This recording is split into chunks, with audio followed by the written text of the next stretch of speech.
Hello class, this is your Lecture Exam 3 review. Please keep in mind this is a very generic review. Your personal instructor might give you a little bit more in detail or less in detail. Again, this is general.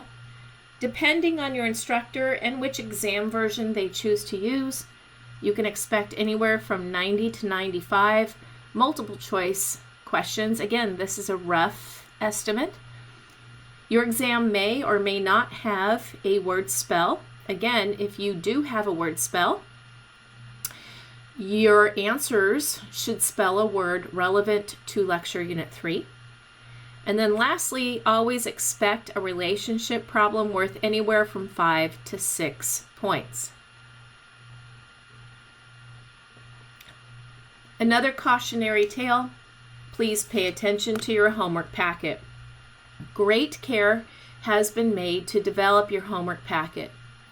By now, you should have already taken your EKG exam, and there should be some lessons you have learned from your EKG exam.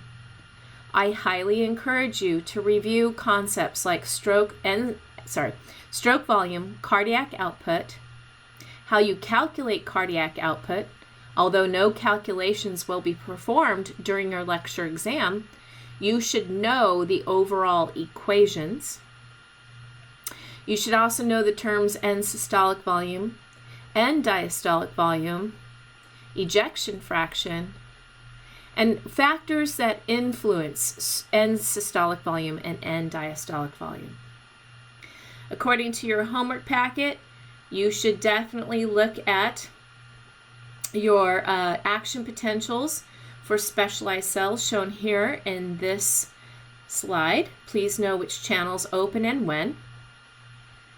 Then, of course, you will want to know or review the action potential profile for contractile cells shown here, phases 0 through 4.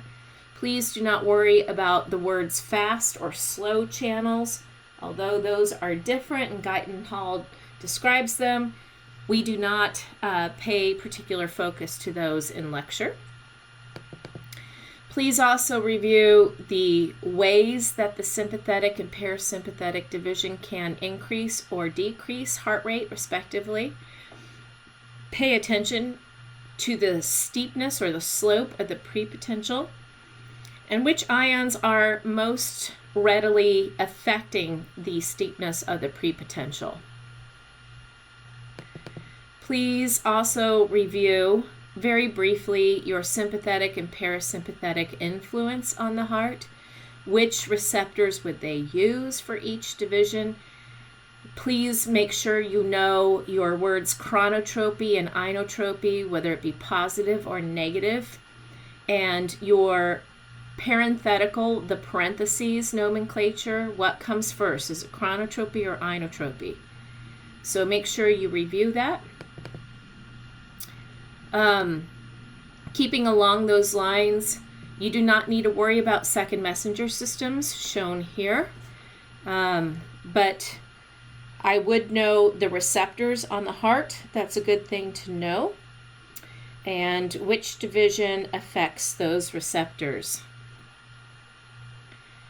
Then from your cardiac cycle lecture, I would definitely know the drugs that were covered in the cardiac cycle lecture.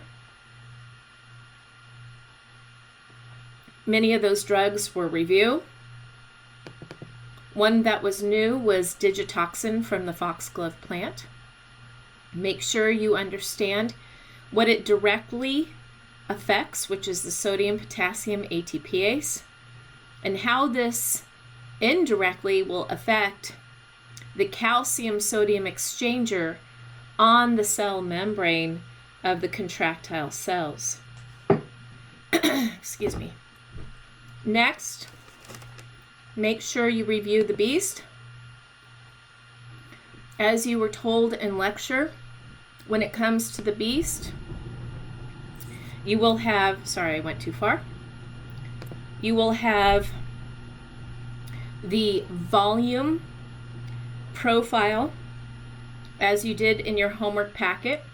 Make sure you remember which lines shown here in this picture are labeled A, B, C, D, and E. Please remember, if we ask you for a moment when something happens, you give us one letter. If we ask for an interval when something happens, you will give us 2 letters. Please be able to relate electrical events to mechanical events to blood flow. And when blood flows in a turbulent fashion, we would hear heart sounds. You should also review the similarities and differences between skeletal muscle and cardiac muscle. They both rely on calcium to remove the inhibition of troponin and tropomyosin. They are both striated. They have different sources of calcium. One is voluntary and one is involuntary. Both of them, the electrical event precedes the mechanical event. They both have an absolute refractory period and a relative refractory period. And you should see that a major difference between them is how long their action potential lasts and how that correlates with absolute refractory period. Why is it important that cardiac muscle cannot reach tetany when skeletal muscle can? You have already had your EKG exam. This is just to remind you that the EKG is not an action potential. Rather, it is a comparison of cardiac vectors to vectors we place on a patient's heart called leads. This was a concept map that I gave you in the cardiac cycle lecture. It shows how cardiac output is calculated by multiplying heart rate times stroke volume and factors that influence them. Then from your hemodynamics lecture, please review the concepts like mean arterial pressure, cardiac output, and total peripheral resistance.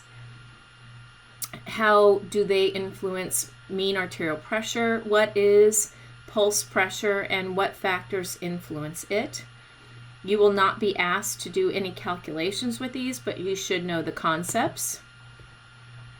You should also, from your cardiac cycle, review the Frank-Starling mechanism. It is an intrinsic mechanism.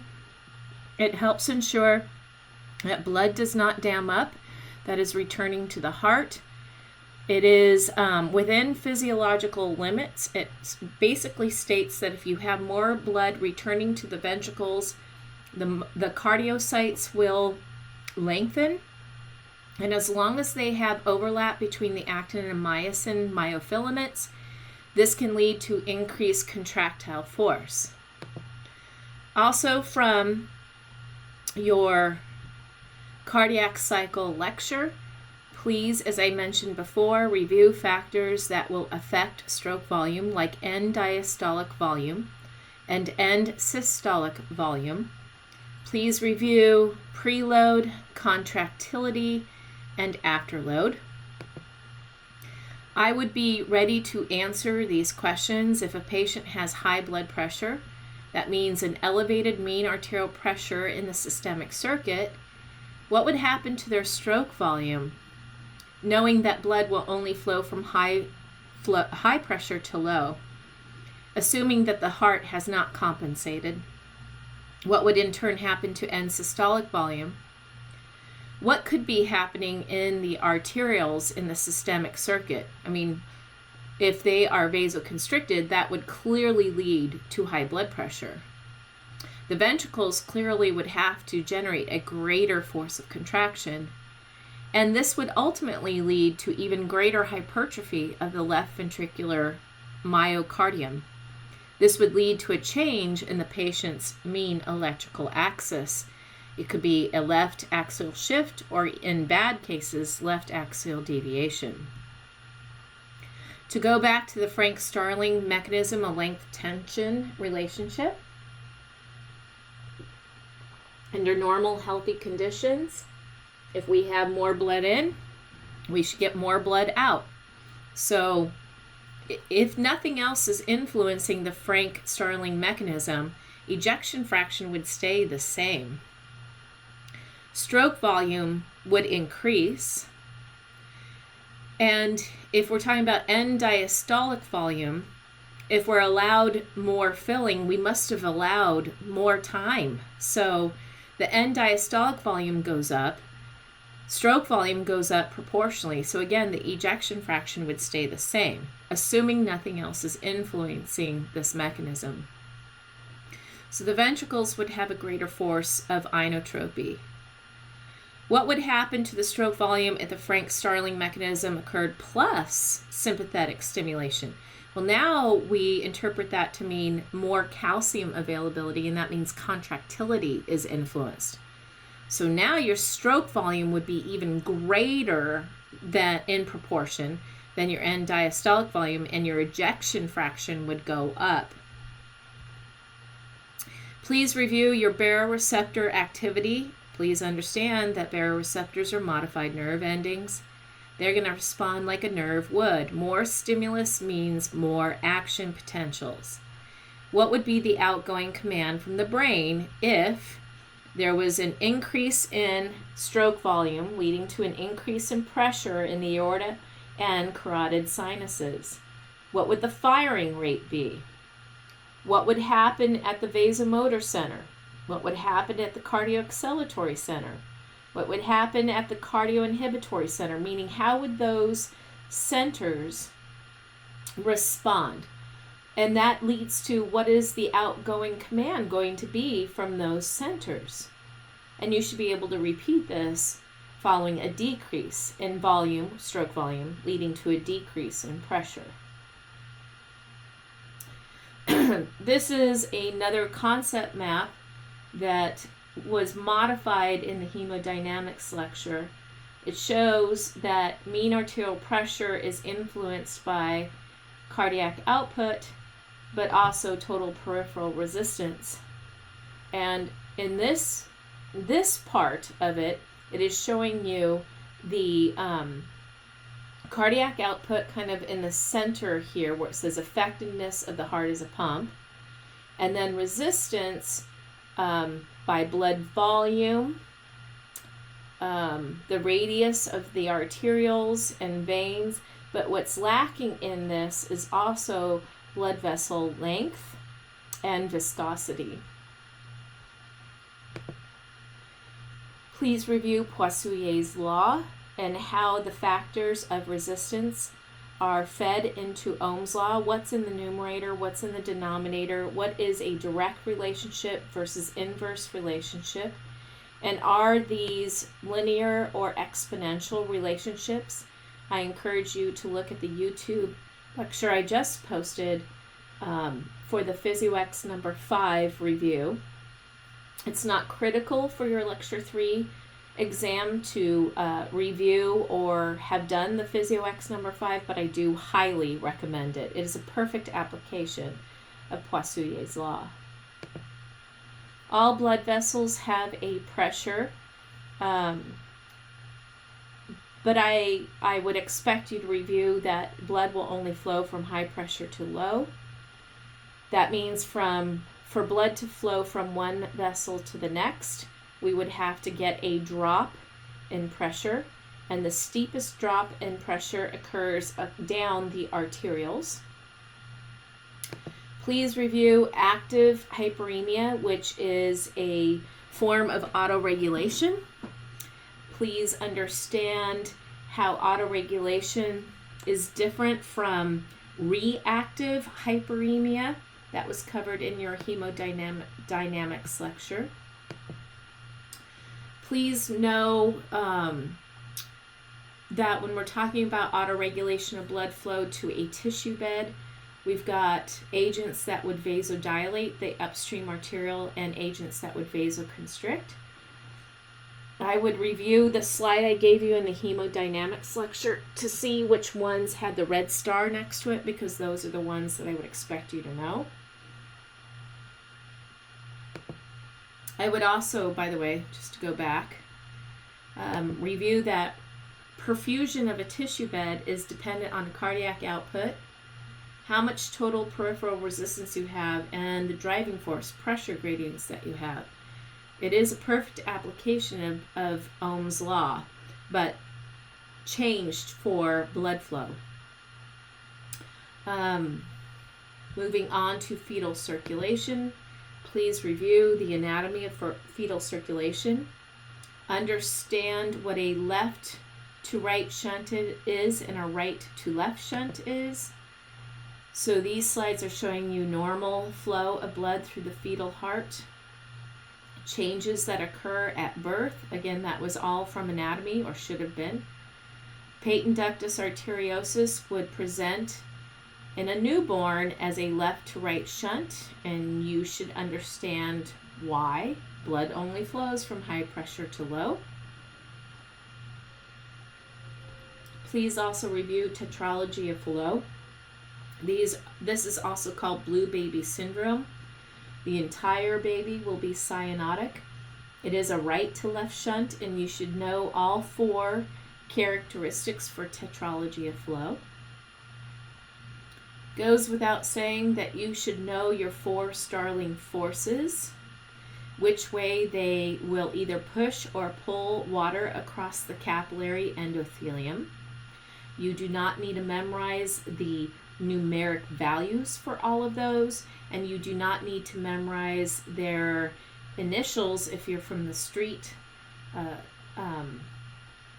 classes.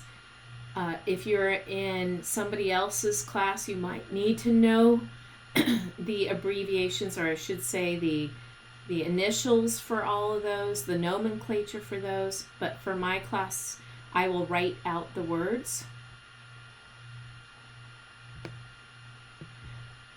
You should also know the net filtration equation shown here. Oh, hold on. Where did it go? Well, the net filtration equation, not shown here, I thought I had it, sorry, would also include the KF factor. You should know what KF factor means. It refers to the permeability of capillary beds. That can change from moment to moment based on histamine release, just as an example. In your lecture exam, you will be asked to describe to us which Starling force is the culprit for any given situation. On a slide from your hemodynamics lecture, we asked you to reference a certain page from Guyton and Hall for other examples, and I would know that. I really would know that. You need to open your book and actually read for once. I would also review, not shown here in this PowerPoint, but I would review all of your types of shock. What is circulatory shock? How can we get it? What are examples of hypovolemic shock? What is cardiogenic shock? And what is vascular shock? How could you get changes in the vascular tone? All right, that concludes our review for Lecture Exam 3.